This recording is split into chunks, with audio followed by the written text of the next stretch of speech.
Salvete, amigos! Bem-vindos ao Cibernema. Meu nome é Letícia e eu sou a apresentadora de hoje. Salvete! Meu nome é Larissa e eu sou pesquisadora do Instituto Vegetius. No Cibernema de hoje, vamos conversar sobre o filme Black Hat, ou Hackers no Brasil, de 2015. O filme se encontra disponível para alugar nas plataformas de streaming.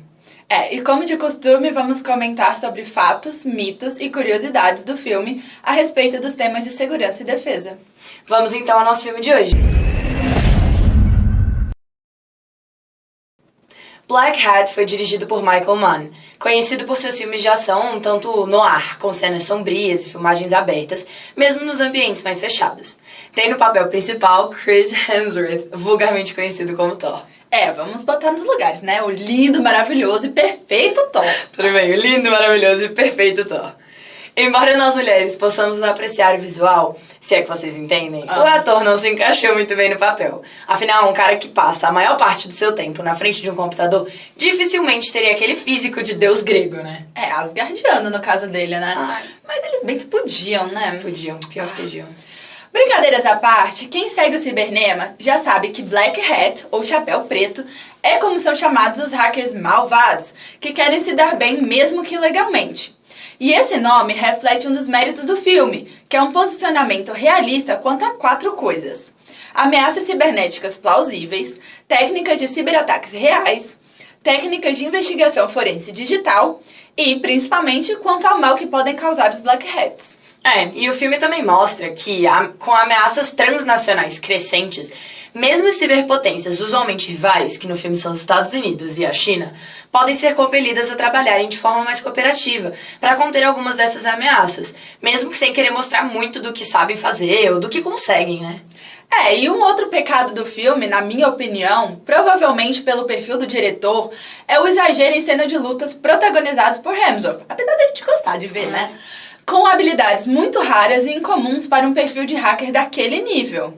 Além de Hemsworth, o elenco principal também traz Viola Davis, Wong Lee-hong, Tang Wei e Holt McCallany.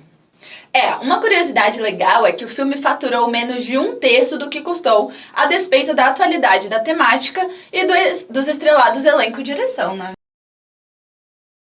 Black Hat parte de 2 graves ciberincidentes, um na China e o outro nos Estados Unidos, que levam chineses e americanos a trabalharem em conjunto para identificarem o responsável por esses ataques, bem como as suas intenções futuras. Para ajudar nesse trabalho, o investigador chinês solicita ao FBI que liberte seu antigo colega de quarto quando for estudante do célebre MIT, o qual foi condenado e preso justamente por hackear bancos. A partir daí, a história se desenrola com um oficial chinês, sua irmã, o hacker americano e 2 membros do FBI viajando pelo mundo afora atrás dos responsáveis pelos ataques, buscando prendê-lo e evitar outros ataques futuros. Em 2015, quando o filme foi lançado, o contexto era de uma enorme desconfiança mútua entre a China e os Estados Unidos no âmbito de conflitos cibernéticos frequentes entre esses países. Uma curiosidade legal é que, mais ou menos nessa época, as autoridades de ciberdefesa e cibersegurança dos Estados Unidos acusaram a China do maior roubo de propriedade intelectual da história, justamente por meio da ciberespionagem. A partir daí, os Estados Unidos proibiram a Intel, gigante mundial de processadores de computador, de vender seus processadores mais modernos para os chineses, alegando que eles os usavam para produzir supercomputadores utilizados para pesquisa de reações nucleares. Também proibiram a gigante chinesa Huawei de participar de redes 5G nos Estados Unidos, por medo de espionagem em comunicações sigilosas, bem como começaram a pressionar o Reino Unido, França, Alemanha e até o Brasil a fazerem o mesmo. Pouco depois, a China iniciou um plano de retirar componentes de hardware, equipamento e software, sistemas operacionais como Android, Windows e iOS, de computadores de empresas chinesas como a própria Huawei, a Lenovo, para citar apenas alguns. Esse é um contexto que alguns já chamam de Guerra Fria Cibernética, o que ainda me parece um tanto exagerado, mas dá uma noção sobre o clima tenso entre esses 2 países no ciberespaço. O filme começa com uma explosão numa usina nuclear em Hong Kong. Esse acidente teria sido causado por um ciberataque que faz com que controladoras lógicas programáveis, PLCs, danifiquem as bombas de refrigeração do reator, que superaquecem e explodem, causando danos graves à usina e provocando um vazamento radioativo. Isso não é uma romantização do filme, mas sim uma possibilidade real. Logo, nós do Cibernema classificamos como um fato. E aqui temos uma outra curiosidade. PLC são dispositivos de controle de equipamentos que são programáveis. Então, são usadas para que computadores possam controlar e monitorar esses dispositivos remotamente. Essa sequência do filme faz uma analogia com um caso real, o famoso Worm Stuxnet, que interferiu nas PLCs das centrífugas nucleares iranianas em Natanz de 2010, alterando sua rotação fora dos padrões de operação normal, e assim danificando-as, enquanto enganava o sistema de controle computadorizado, indicando que tudo funcionava normalmente. Isso teria causado danos que podem ter atrasado o programa nuclear iraniano por até uma década e forçado o Irã a assinar um tratado de fiscalização de suas instalações com a AIEA, Agência Internacional de Energia Atômica da ONU. Para quem se interessa pelo caso em questão, vale a leitura do livro Countdown to Zero Day, da excelente jornalista Kim Zetter. Voltando ao filme, o capitão da UAE, do Exército Popular da Libertação, PLA, da sigla em inglês, interpretado por Lee Hong-wang, investiga o incidente de Hong Kong, mas não tem acesso ao código do malware usado para provocar o incidente, por causa da impossibilidade de acessar o computador da usina nuclear para investigação forense, a polícia, já que estava radioativo. Mas ele informa seus superiores que, ao que tudo indica, uma RED teria sido usada para abrir uma backdoor no sistema da usina, e assim permitindo uma instalação de uma payload, uma carga útil, que teria causado o dano. Ele também informa saber que ataques similares foram tentados contra usinas nucleares americanas, mas onde as REDs não funcionaram. Por causa disso, diferentemente dos investigadores chineses, o FBI teria acesso ao código da RED, o que permitiria o avanço da investigação. Como dissemos, o filme é realista. Isso inclui a terminologia, mas é interessante explicar os termos citados em mais detalhe. RED é um acrônimo, uma sigla para Ferramenta de Acesso Remoto, em inglês, sendo uma palavra que também significa rato, e é frequentemente usada para indicar alguém traiçoeiro. Quem nos acompanha no Cibernema já sabe que uma backdoor é uma porta dos fundos, uma entrada com poucos controles de segurança para acesso a um sistema. Por fim, temos payload, ou carga útil. É a parte do malware que, depois de estar dentro do sistema-alvo, inicia as ações programadas para aquele sistema. De volta ao filme, para ter acesso ao código da RED, da UAE recebe autorização para ir aos Estados Unidos trabalhar em conjunto com o FBI. Coincidentemente, ou será que não? O maior caçador de hackers chineses na vida real. Antes de procurar o FBI, Dawei pede ajuda de sua irmã, a engenheira de redes Lien, interpretada por Tang Wei. A equipe do FBI é chefiada pela agente especial Barrett, interpretada por Viola Davis, bastante famosa pela série How to Get Away with Murder. Enquanto isso, um ciberataque, usando a mesma RED, é realizado contra a Bolsa de Mercadorias e Futuros de Chicago, nos Estados Unidos, elevando artificialmente os preços da soja. Já nos Estados Unidos, Dawei analisa o código e descobre que era parte de um programa que ele e o seu colega de quarto, no prestigioso MIT, escreveram por diversão anos antes. Um outro hacker possivelmente teria o encontrado no GitHub e então o utilizado para realizar os seus ataques. O GitHub é um repositório de código disponibilizado na internet, muito usado por programadores para controle de versões e trabalho cooperativo à distância. Essa possibilidade de usar partes de outros programas para criar novas ferramentas é bastante real. Partes do Stuxnet, por exemplo, teriam sido usadas para a criação dos malwares Flame, Gauss e Duqu. É o nome dele, tá, gente? No entanto, é bastante provável que uma RED escrita há vários anos continue a ser útil nos dias de hoje, dada a evolução da tecnologia e as constantes melhorias feitas, que tornam as vulnerabilidades indisponíveis em alguns meses.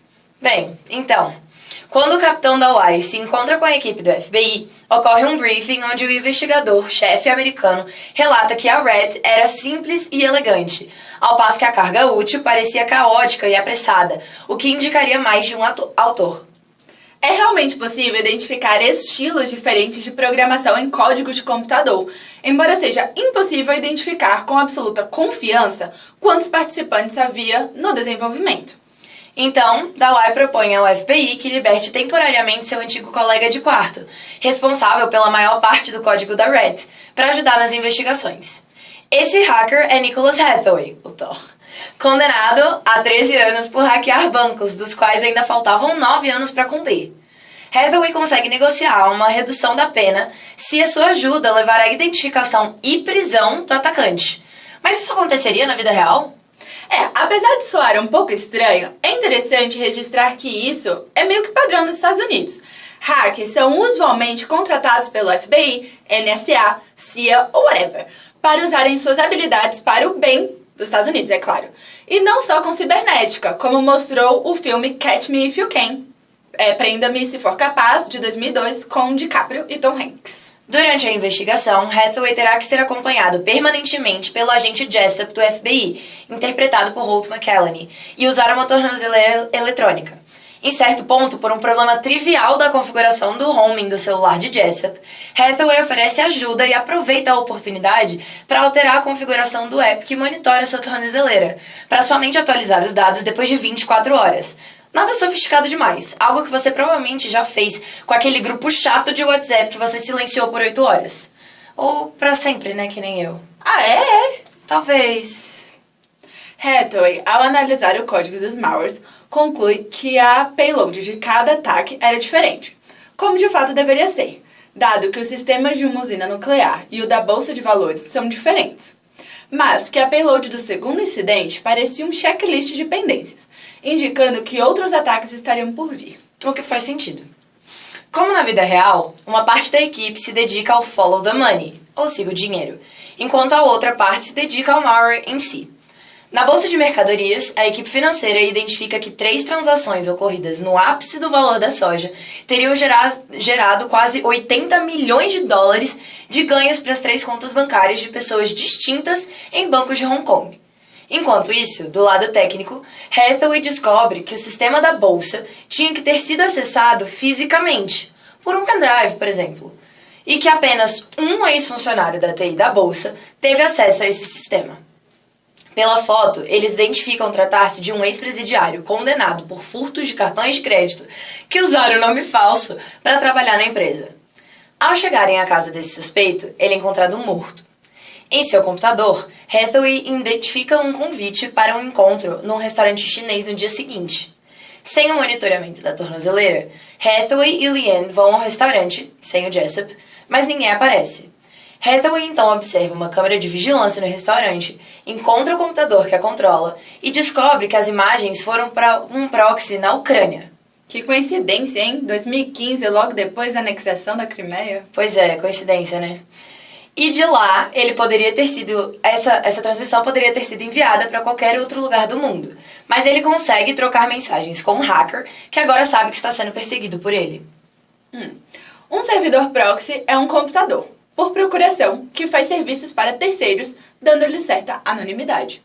Com todas as pistas apontando para Hong Kong, a equipe vai para lá, onde se juntam à polícia local que está monitorando os donos das 3 contas beneficiadas. Até o momento, a vigilância não indicava nenhum contato entre eles e nem com nenhuma outra pessoa em comum. Hathaway então plota no mapa os percursos feitos regularmente pelos 3 e identifica um único ponto em comum. Nesse ponto, outro grupo da polícia local também monitorava um traficante de armas e terrorista libanês chamado Qassar, que estava morando na área, mas que nunca fizera contato com nenhum dos demais suspeitos. Investigando o local, Hathaway tem uma sacada e, usando o celular de um dos policiais locais, identifica um transmissor Bluetooth de baixa potência, não detectável pelos monitores da polícia à distância. Quando os suspeitos passavam pelo local, seus celulares recebiam as mensagens, eles a liam e rapidamente apagavam sem deixar rastros. No entanto, por um descuido da equipe policial, Qassar percebe que está sendo seguido. Repentinamente, as contas que estavam paradas desde o ataque à bolsa transferem simultaneamente o dinheiro para contas em Macau, indicando que os suspeitos fugiriam. A polícia detém os donos dessas contas, mas Qassar, fortemente armado, consegue emboscar a SWAT e escapar. Sabendo que a polícia o identificou e que a equipe está em seu encalço, Qassar decide eliminar a ameaça, matando a equipe. Dawei é informado de que o reator do primeiro ataque está em condições para a retirada dos discos rígidos dos computadores. Na tentativa de obter mais informações forenses, a equipe, vestindo roupas anti-radiação, entra na sala de servidores e retira os HDs. É muito mais provável que alguém mais operacional e familiarizado com o ambiente computacional da usina nuclear e que soubesse quais HDs eram necessários e onde estariam, fosse escalado para buscá-los do que da Wiley e Anne Hathaway. Faz sentido. Seguindo, os HDs estavam danificados e tinham perdido parte das informações armazenadas, sendo necessário o uso de uma ferramenta ultra secreta da NSA chamada Black Widow, ou Viúva Negra, para reconstruir os dados. Mas a NSA nega a eles o uso dessa ferramenta para não permitir que um hacker condenado e os chineses a conheçam. Então, Hathaway e Liane decidem hackear a NSA para usar o Viúva Negra. Para isso, Hathaway envia um e-mail de phishing para o supervisor encarregado da NSA, dizendo que a senha dele fora comprometida, com um PDF anexo com orientações para a troca da senha. O PDF está municiado, weaponized, com um keylogger. Keyloggers são ferramentas que registram o que é digitado no teclado, permitindo que um hacker analise os caracteres digitados e identifique as senhas, por exemplo. Complicado isso, hein? Um keylogger raramente enviará os caracteres ao vivo, pois isso facilita muito a sua detecção. Além disso, é altamente improvável que um funcionário de alto escalão da NSA, particularmente da área de cibersegurança, caia numa pegadinha de um phishing desse tipo, com um PDF malicioso anexo, mesmo na improvável situação desse anexo ter escapado do antivírus da NSA. Que já é bem improvável.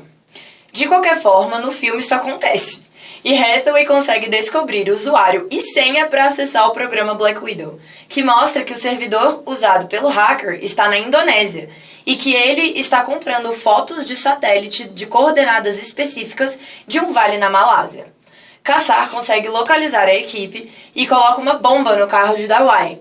Por sorte, Hathaway e Liane saem do carro um pouco antes dele explodir, matando Dawai.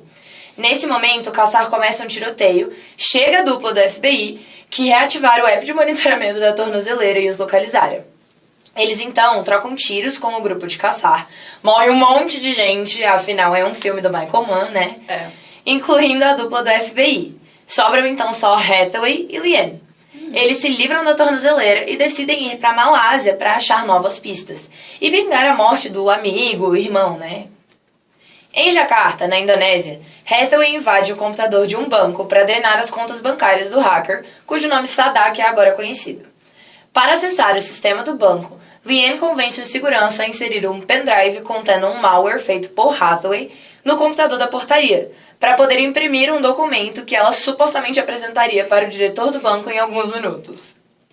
Embora seja notório o risco de usar dispositivos desconhecidos até em casa, quem dirá em redes com conteúdo sensível, muitas intrusões são feitas dessa forma, por meio de pendrives dados de brinde ou apenas inseridos para ajudar alguém alegadamente em apuros. Ele não fez por mal. Na Malásia, Hathaway e Liane descobrem que o vale observado por Sadak tem várias mineradoras de estanho, metal importante para a indústria eletroeletrônica. Além disso, a exploração era feita no leito de um rio, drenado por bombas d'água controladas pela mesma PLC da usina nuclear chinesa. Então seria possível sabotar da mesma forma essas bombas e assim prejudicar a produção mundial de estanho. No filme, a Malásia seria um grande produtor global desse produto e o dano às mineradoras faria o preço mundial disparar. Com o dinheiro ganho no golpe da soja, Sadak poderia ganhar centenas de milhões comprando estanho no valor baixo do mercado normal e vendendo depois da sabotagem que ele mesmo provocaria. A Malásia inteira é apenas a 8ª produtora mundial de estanho, sendo responsável por menos de 2% da produção mundial. A interrupção da mineração num vale específico do país não afetaria de forma relevante o mercado internacional, mas é uma boa trama se pensarmos em materiais relevantes para a indústria de alta tecnologia, como as terras raras, um conjunto de 17 elementos químicos pouco comum na natureza, das quais 2/3 das reservas mundiais estão na China, ou foram adquiridos por ela, uma preocupação crescente para os Estados Unidos e a Europa. De posse desse conhecimento e do dinheiro de Sadak, Hathaway e Liane confrontam o hacker e Kassar na sequência clímax do filme, numa procissão de natureza religiosa para a qual foram usados mais de 3.000 figurantes, coisa muito incomum nos filmes de hoje. Armado de uma faca e uma armadura improvisadas, Hathaway vai atrás de Sadak no meio da multidão. Kassar o identifica novamente e tem tiro para todo lado. Mas no final, Sadak, Kassar e seu bando são todos mortos, com Hathaway sendo baleado várias vezes, mas saindo vivo nos braços de Lien com o dinheiro roubado dos bandidos. Um legado importante foi o de mostrar ao grande público como ciberataques a algumas infraestruturas críticas podem causar efeitos indiretos de grande repercussão, tanto nacional, como no caso da usina nuclear, quanto internacional, como no caso da Bolsa de Mercadorias e Futuros. O já citado realismo do filme é outra característica do diretor, que contratou vários especialistas como consultores. Parissa Tabriz, então gerente de segurança da informação do Google, teria mesmo declarado que Black Hat foi o filme de segurança da informação mais preciso que ela já viu. E isso é um grande statement. Embora o tema seja super interessante e até bem explorado de forma bastante realista, o erro no casting, onde faltou química, um romance um tanto forçado e o excesso de cenas de ação atrapalharam o que poderia ser um filme bem razoável. Isso talvez explique o fracasso que teve nas bilheterias. Mas, a despeito disso, o filme foi um dos mais assistidos na Netflix no mundo desde que entrou no catálogo em fevereiro de 2022, o que mostra um interesse reativado pelo tema ciberdefesa e cibersegurança. Ou talvez pela dor, né? TV Dere! Se você gostar dos nossos vídeos, inscreva-se no canal, deixe seu like e ative o sininho de notificações. Ah, e não deixe de compartilhar com seus amigos e visitar as nossas redes sociais, que se encontram na descrição desse vídeo. Se não gostar, envie a sua crítica. Só assim poderemos melhorar os nossos conteúdos. Obrigada por nos assistir. Nos vemos na próxima. TV Dere!